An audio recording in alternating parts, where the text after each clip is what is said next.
Yeah, you can put it back. Let's see. The lighting's not too bad.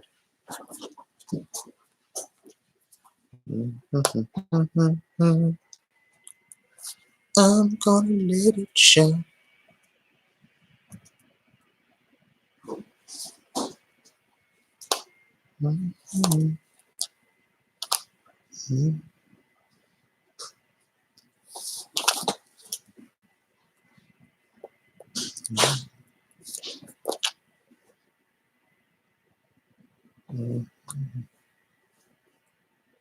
All right, let's see how this is gonna go.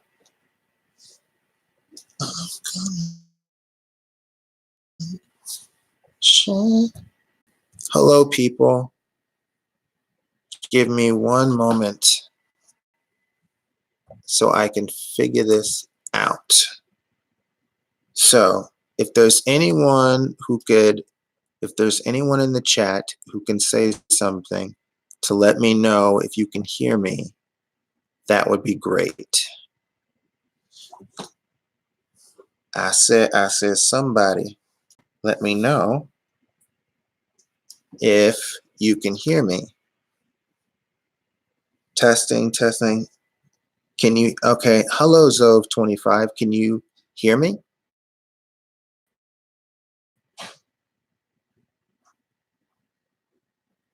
Can you hear me?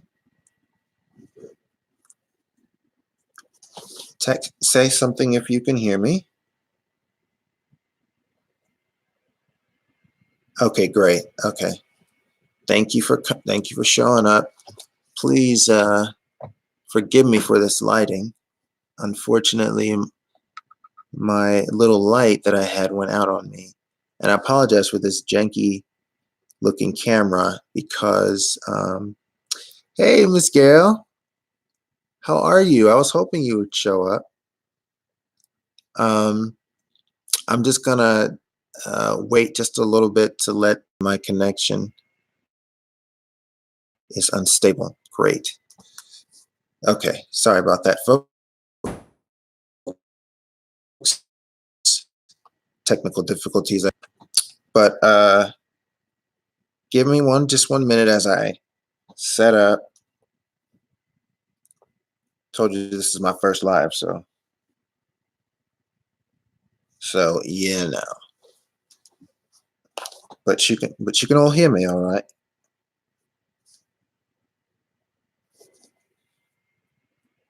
There are a few more people coming in, trying to get in rather, and I just want to say, can you still hear me? Loud and clear. Awesome. Okay. I'm just setting this thing up. 1 moment.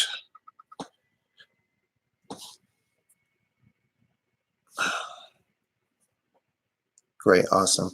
Yeah. So I just want to say I really do appreciate having anybody to come in. Really, I kind of told myself, I said, regardless, whoever comes or doesn't come, I mean, this is really a place for me to just talk about how I'm feeling today and a little bit about what this journey has been like and where I'm going.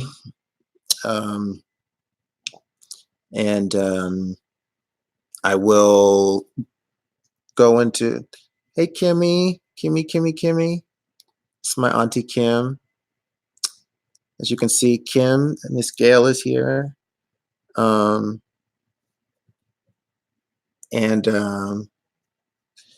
anyway, oh, somebody's trying to get in and they can't. Hey, Brand, there's my sister Brandy. But just forgive me as I'm looking down. I'm just trying. There are people trying to get in, and they can't yet. Oh,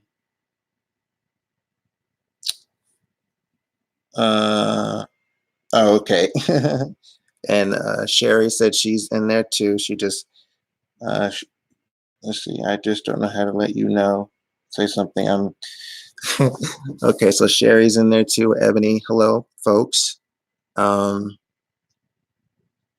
but but yeah, like I said, I'm let people come in, and it's just this is really um, like I said, it means a lot to me to have people come in and want to hear and see what my experience is like today.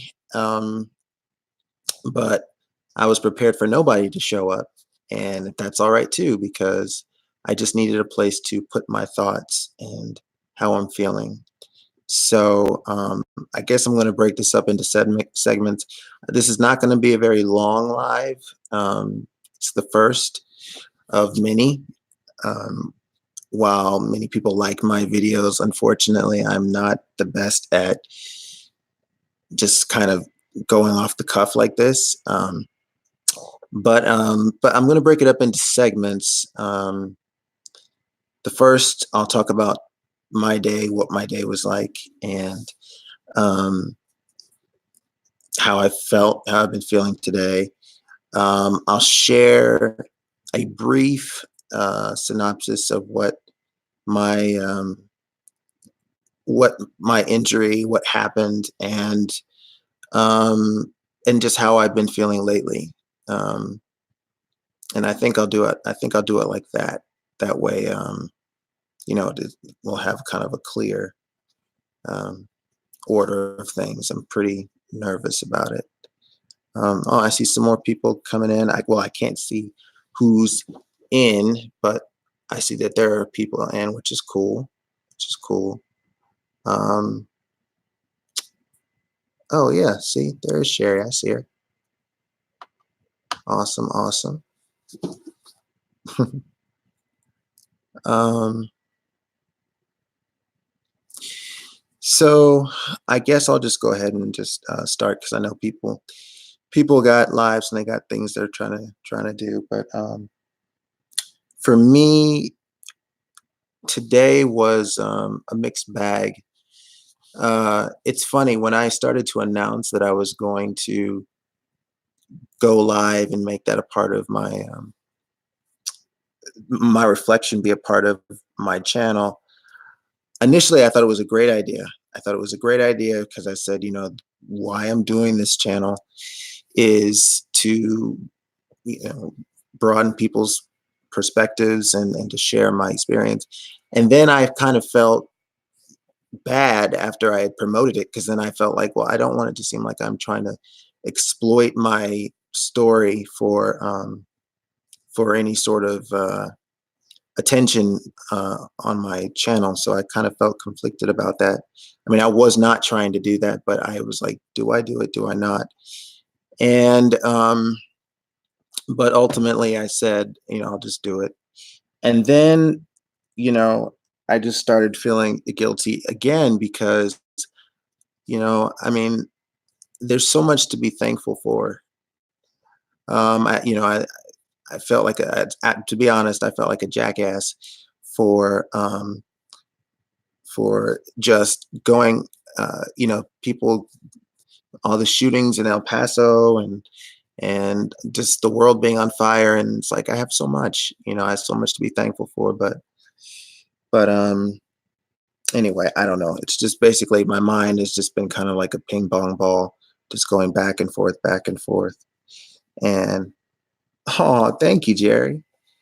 Uh, thank you for thank you for showing up. I appreciate that. Um, so it's just been a kind of a difficult day. I've been through quite a lot, but I feel like the older I get, I thought it was going to be different than what it has turned out to be. Um, I feel like the older I get, the harder it gets in some ways, because for a few reasons. One being that when you so growing up, I mean, it's been easier in some ways in that I know who I am. I'm adjusted. I'm not yeah, I'm not a kid anymore, and so I I've settled into being paralyzed, and I've accepted that this is a part of my life. It's gotten harder because as you get older, in addition to just growing and having the aches and pains of becoming an older person, it becomes accelerated um, when you have a disability. And as time has progressed, my body has shifted. I've had, well, I guess let me first go back to what happened. So I'm going to give a kind of a short synopsis of my injury, at least what I remember. I wanted to save it for another video, and I think I will still touch on it in another video. But for now, I had a football accident on 9/11, and I can only tell you what I remember. And what I remember was first walking into biology class and sitting next to my friend Will and looking on the TV and seeing um, that the World Trade Center had been attacked. There are planes that flew into it, and I was shocked. But me, being my naive self, was thinking, well, I hope somebody crashed the plane into a building, and it's just going to sit there. And I hope that everything is going to be fine, and that people won't get hurt. And as we all know, it got much worse from there. And what happened happened. And then as the day progressed, I just felt like something else is going to happen. And and well, it did. So we ended up having football practice. Um, and I had been out. I had not been starting.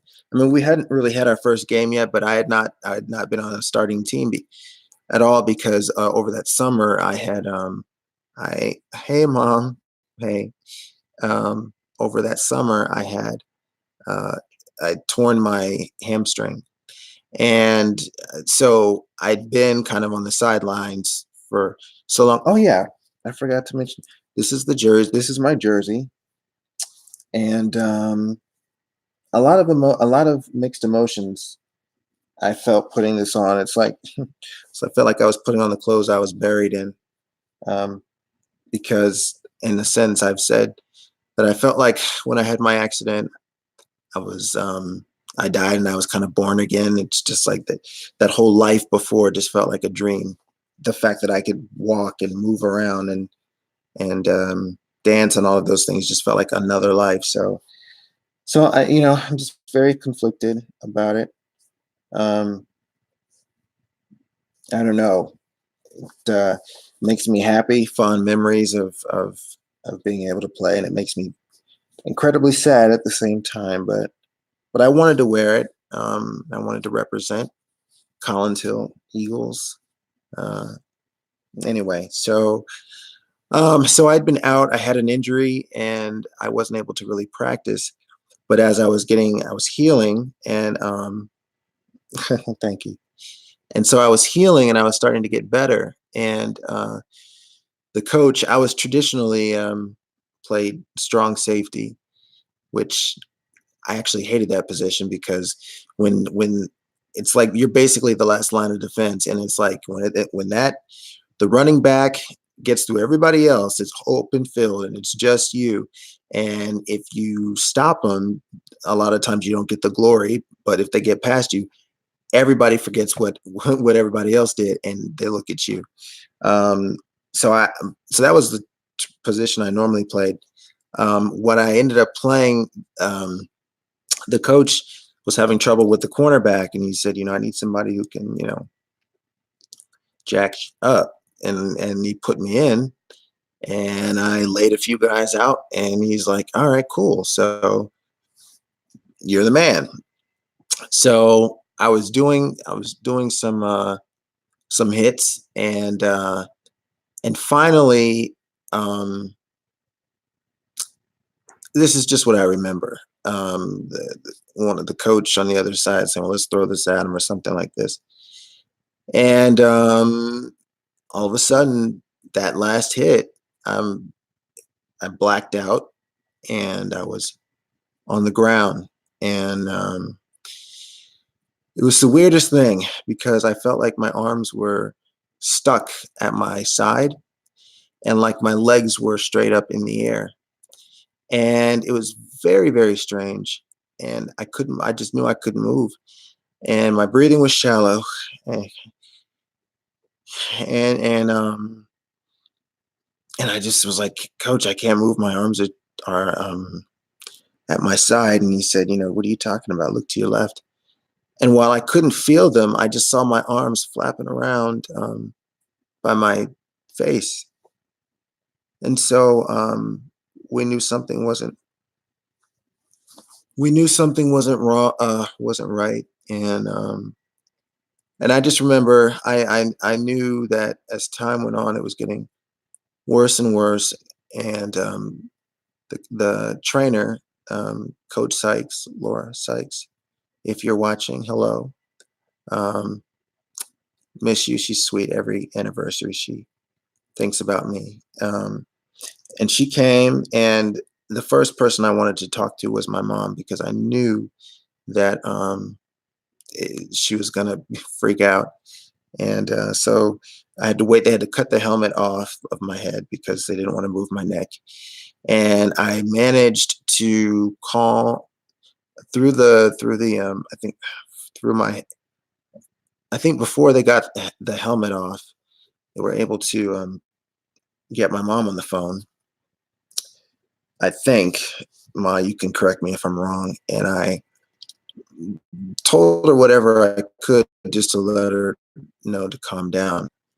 And they got me. They had to bring the ambulance, and they got me in the ambulance, and took me to the hospital. And I knew something was really wrong because there was at a certain point they had taken my cleats off, and I thought they were still on. And so it was just a really rough day because I was grieving for the nation, and then I didn't know what the hell what was happening to me. Um, I just knew it wasn't good, and the rest of the day just kind of, I don't know, it was just like a blur. I remember though at one point my mom comes into, I don't know what room. I guess it was the emergency room. I don't remember. And she just whispered into my ears, "The Lord is my shepherd; I shall not want." And she told me she didn't know where it came from, it just came out. And I was worried about my dad because my dad, you know, um, whether he knows it or not, he makes me feel the most safe. He's always called me his sword. He said he's my sword of Gideon. Anyway, and he came back there, and you know, and all I remember was just the MRI, and having to do an MRI, and just being incredibly cold, incredibly scared. And I remember when they had to put me in traction. Um, I guess that's about as much as I care to talk about on that right now. Um, when I'm not live and still not nervous about it, and I have more clarity, and I can really, really think about the day and kind of organize it. I'm going to post a video about it. But so just imagine what that's like, though, if you can. You know, I was devastated for what was going on across the country, and then all of a sudden I was hit with this, no pun intended. And I got to say, it was a complete mind f.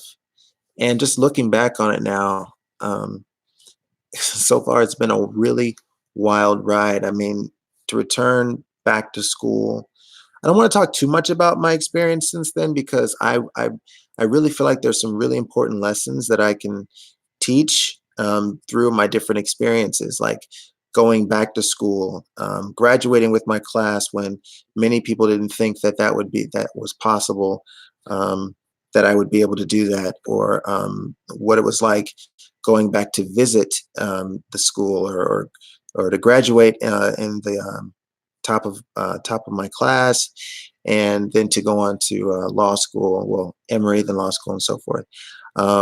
There's really some specific stories that I would like to be able to tell, but looking back on it now, I'm just, you know, I just go from being upset to being thank you, graduating with 4.0 GPA. Um, but I just go back and forth from feeling guilty, and then for being being upset, to just being angry and just saying, no, you know, you have a right to be upset. You have a right. Um, but but you know, I don't know. I don't know. It's just, I will say though that part of what makes me angry is that when, you know, I look at, like, I just remember what it's like to dance, and what joy that gave me, and how good I was at it. My sister and I were both pretty good dancers, and yet, and I'll watch, you know, on YouTube a lot of, oh, there's Kristen. Kristen's such a really good friend of mine. Kristen, I know you've been through your own struggles, but, and that's your story to tell. But Kristen Maline, everyone, she has been a great inspiration to me. Um, and that's what's so great about, um, you know, when people go through different things. I have often said I think that the best angels are the ones that know what it's like to have some sort of struggle, because there is this empathy, there's this added depth of empathy that they that comes with it, that they now possess, and they're able to really relate to you and help you more. And I think that that's part of it. And so Kristen's been really great. But, you know, like, but going back to what I was saying, like, I'll look at a video on YouTube of people dancing and doing the choreography, and I know I could do it, and in my mind I could do it. Um, but I just feel, but I'm trapped.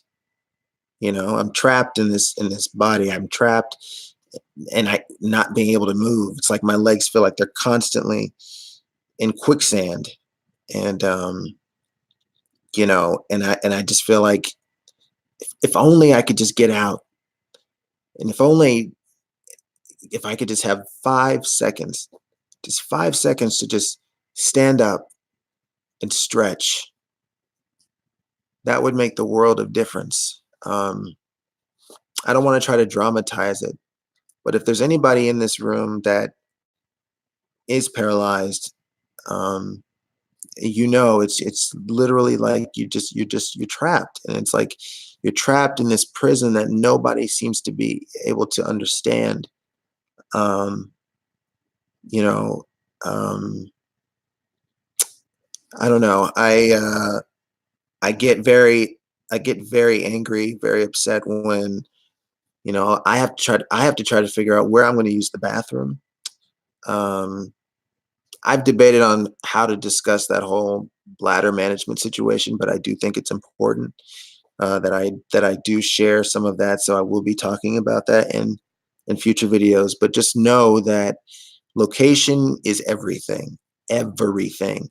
And you know, I just had a situation when I went to take my road test for my driver's road test, my road test to get my driver's license, and they didn't have a family restroom, and the it was not set up for me. So I had to try and figure out, okay, how are you going to manage this? Where are you going to do it? And the first time that we did it, my nurse and we did it in the van.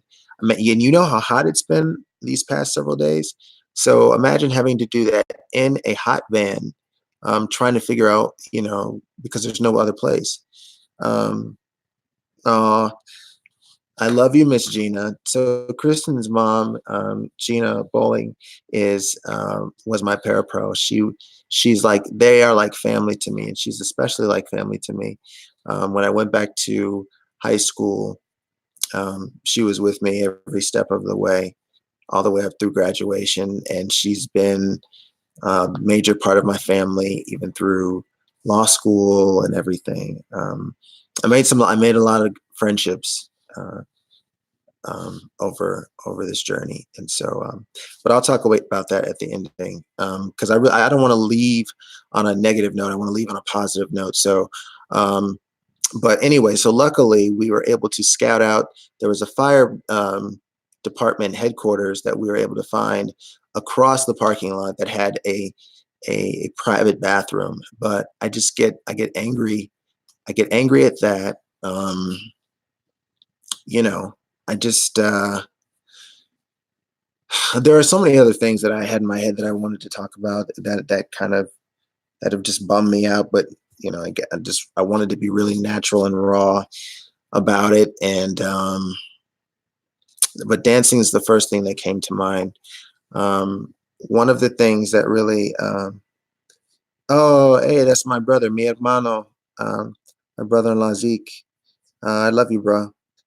Um, but one of the things, another thing that bothered me is so okay. Part of the reason why I haven't been posting a lot, I'm just going to confess, is because so as you all know, I passed my driver's uh, test, but the first time I took it in June, I didn't pass. It was an automatic fail, and I'll explain why later. But it was an automatic fail, and so unlike other people who get to practice, hey Shantae, I love you.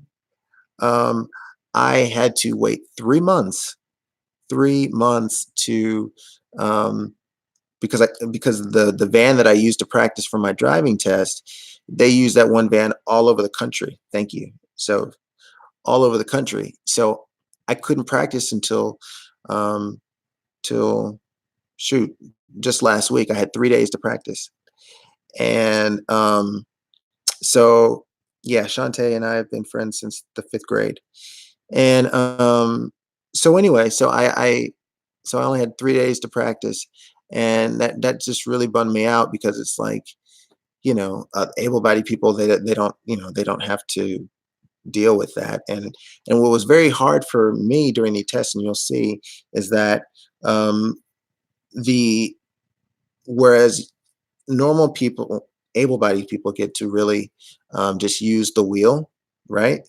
I have to use so if you've seen a joystick on my chair, on one hand I have to do the maneuvering left and right, and then the other I have to accelerate. So my brain is having to concentrate on the road and do two different things at the same time. It's very, very, very nerve wracking. So, but I did it. I did it. Um, yeah. So that's something else that's hard. Another thing that's hard, that is like just feeling like you're enough, and and I I know a lot of people saw the video that I did on being enough, and I do believe that I'm enough, but it's one of those things where it has to be a daily affirmation for me because like I said in the video, this whole world is seems like it's designed to try to make me seem like I'm not enough. I how many places I go into that are not handicap accessible. Um, it's really unacceptable at this point because there's so many people who have different types of disabilities in the world right now, and the fact that there aren't more buttons. I went to Savannah on a business trip not long ago, and while I had such a wonderful time and it was beautiful, so many of these shops I couldn't even get into. In fact, they had to.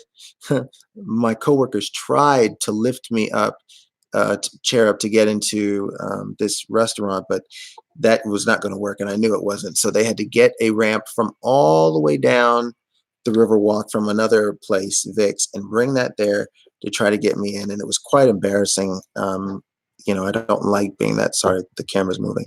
I don't like being that kind of center of attention. So and they didn't, and then none of those places were accessible because they didn't want to disrupt the historic feel to it, and because of that, the city kept it the way it is. But I'm sorry, I said this before and I'll say it again. Soon you're going to have robots walking people as dogs. you know, and I don't think putting a little metal ramp to get into, or a metal ramp at the entrance of some of these places, is going to make people not remember that this place is a million years old.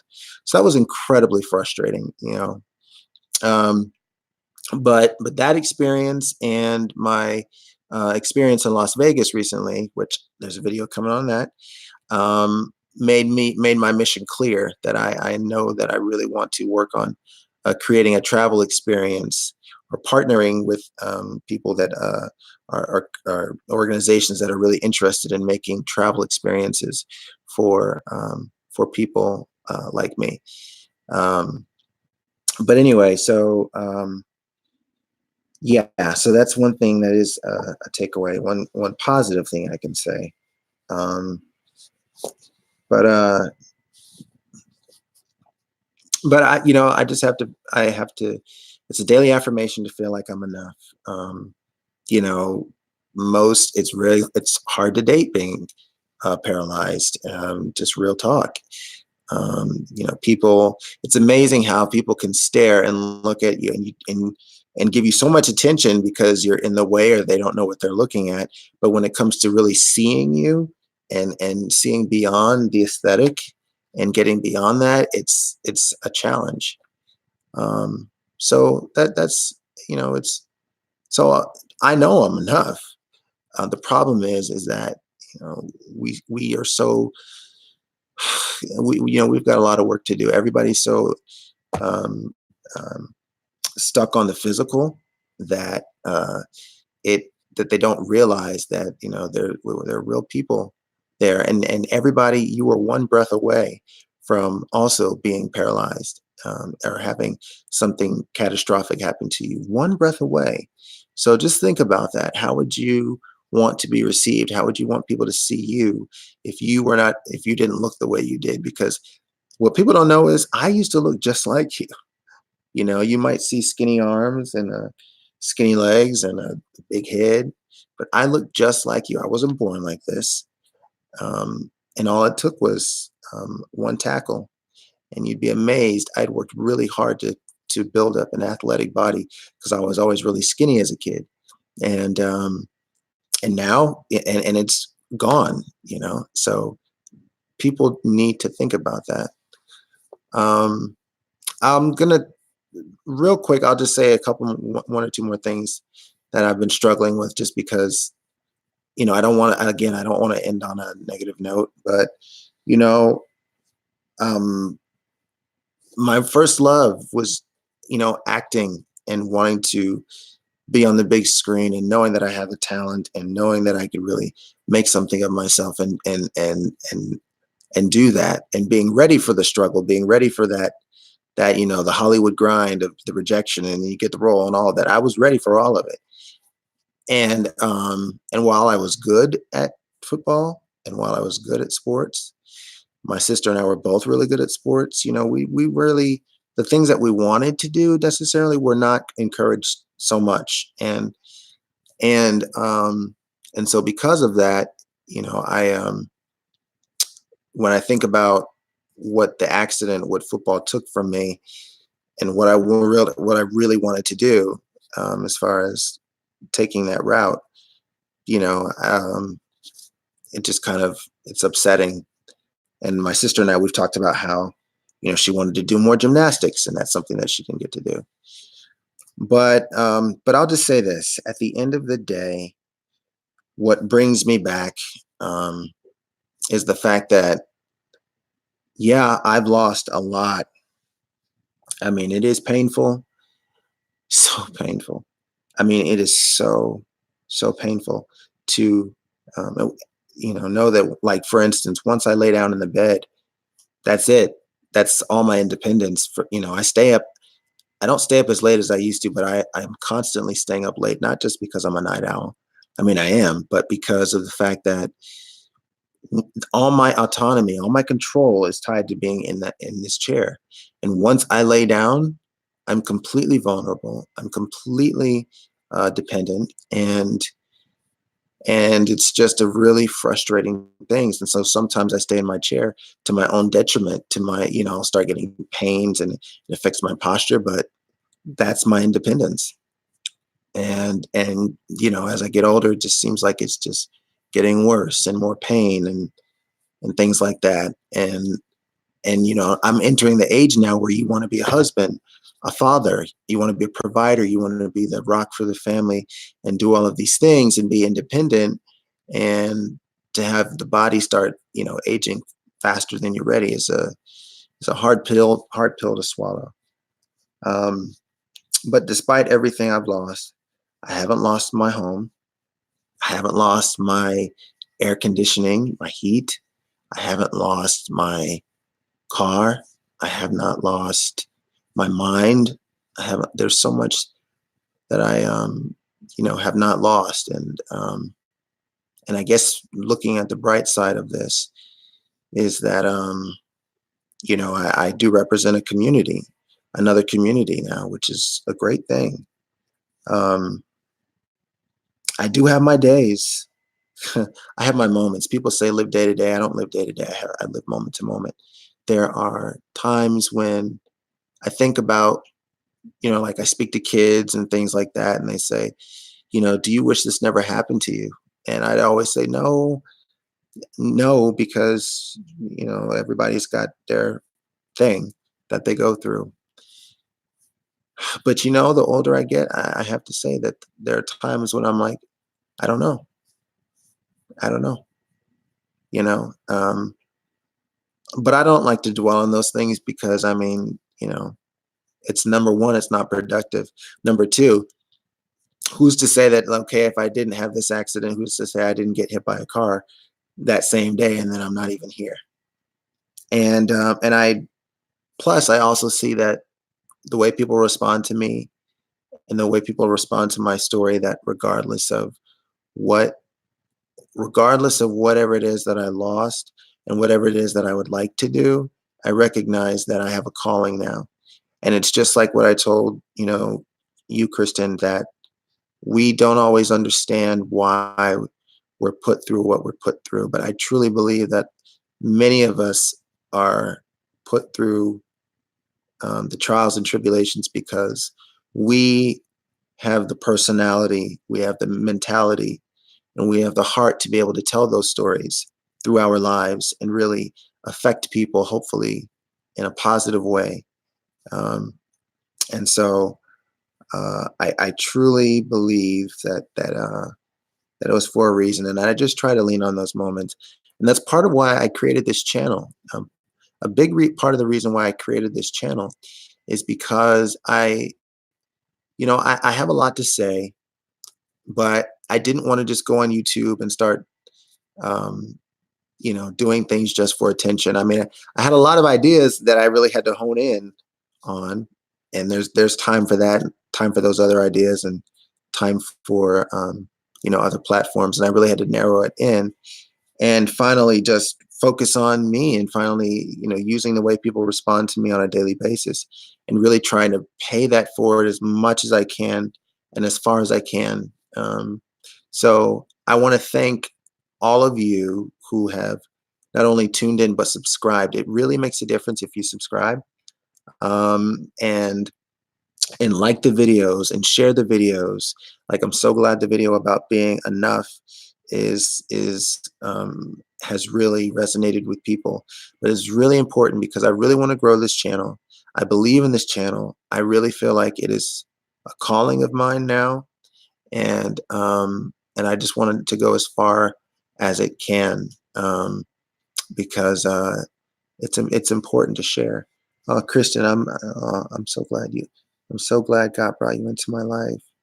Um, same here, Um, so it's important, and and and and days like this, I never know from year to year, um, how I'm going to feel.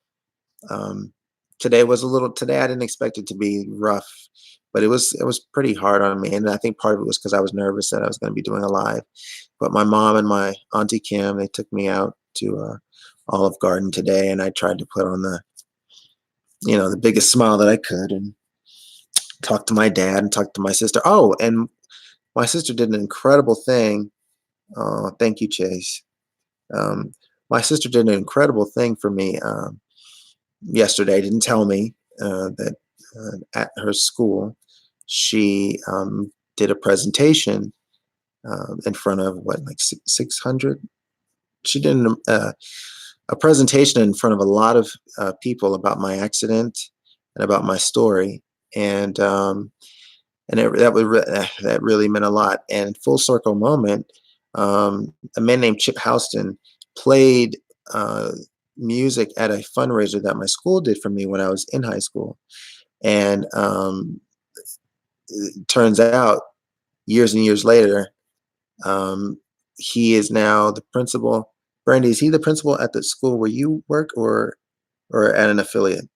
Well, I'm not sure, but in her presentation, she had mentioned him and played his music, and he high school principal at her school, okay, played the music, and he was in the building, and it kind of took him by surprise. And I'm you know oh, see, he's now her colleague. And it's a full circle moment. You just never know how God is going to work in your life and how the universe works in that way.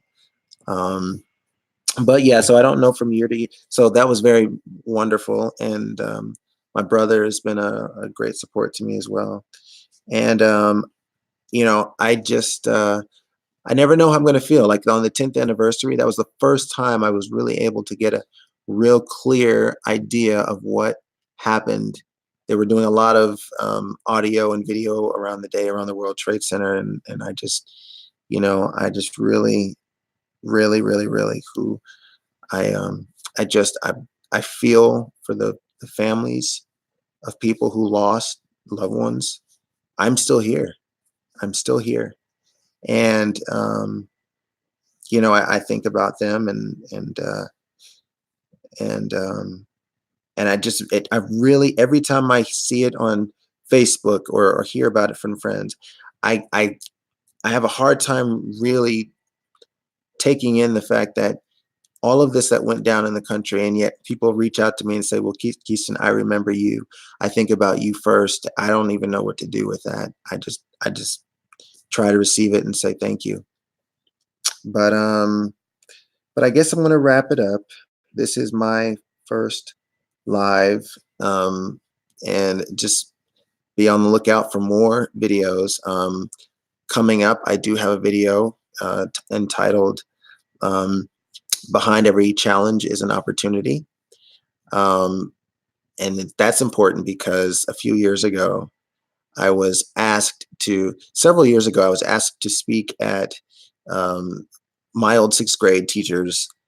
My old sixth grade teacher, Mr. Nebel, Jay Nebel, became the principal at a time at my middle school. And so he was having this, I guess, meeting with these teachers where he wanted to have a prospective student, a current student, and a former student talk about their experience in order to kind of, I think, motivate the teachers and kind of, get them more inspired as a lot of things were changing.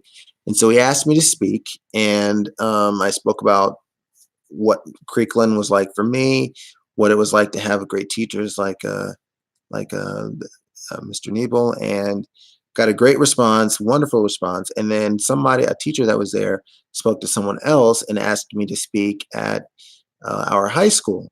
And so the next year, or either that year or the next year, that particular year around that anniversary of 9/11, it was killing me. I was just not in a good place. I was sick. That's another thing I'm tired of. I'm tired of the infections. I don't know if you know this, but when you're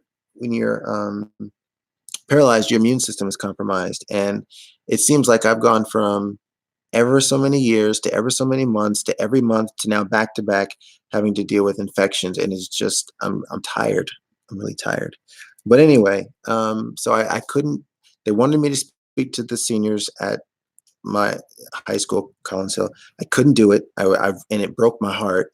But Kristen Sokol, my former math teacher and very close friend, made me feel like it was okay. They said, look, it's okay.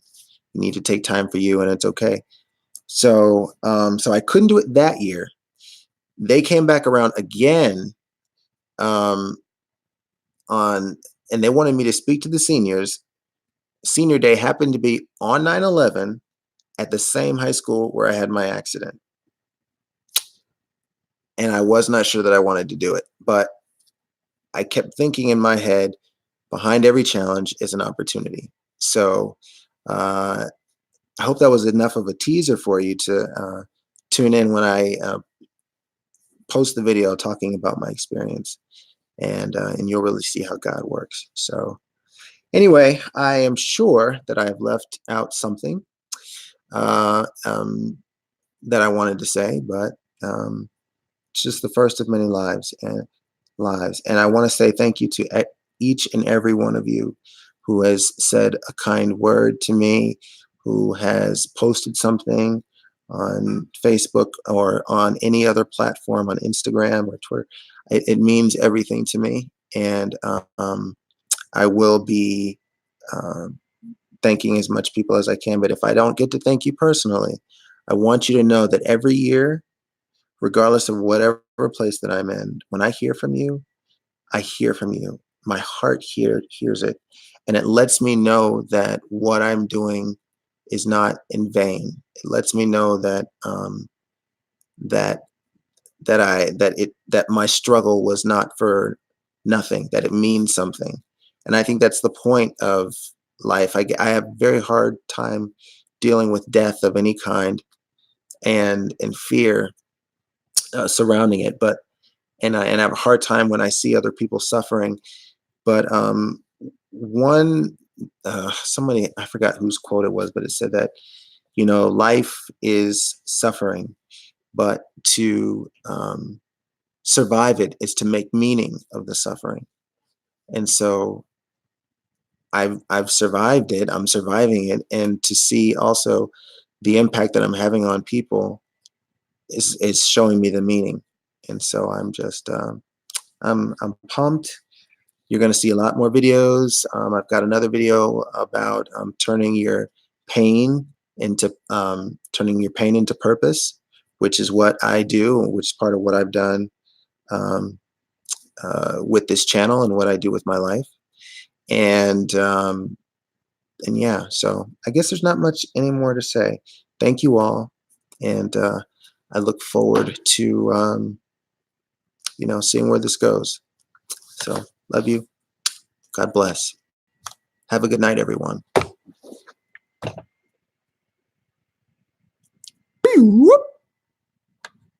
I said have a good. I said what? What? Ah, have a good night. Yes, I want to end it. Well, I don't really want to end it, but I need to. Good night.